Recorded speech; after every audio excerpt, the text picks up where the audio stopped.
What to do if there is a leak in the exhaust hole?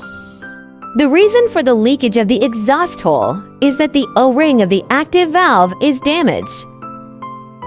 Open the exhaust cover first. The O-ring of the active valve here is damaged, so it causes air leakage from the exhaust hole. Brush lubricating oil on the new O-ring, the active valve, the active valve cap, the thimble,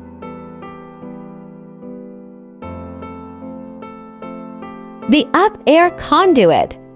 Note that the sizes of the two ends of the up air conduits are not the same. One side is big and the other side is small. We'll put the small one inside. Press and hold the air conduit up by hand. Put on the exhaust cover. Then tighten the screws. After the repair is completed, we install the nails. Check whether the nailing is smooth.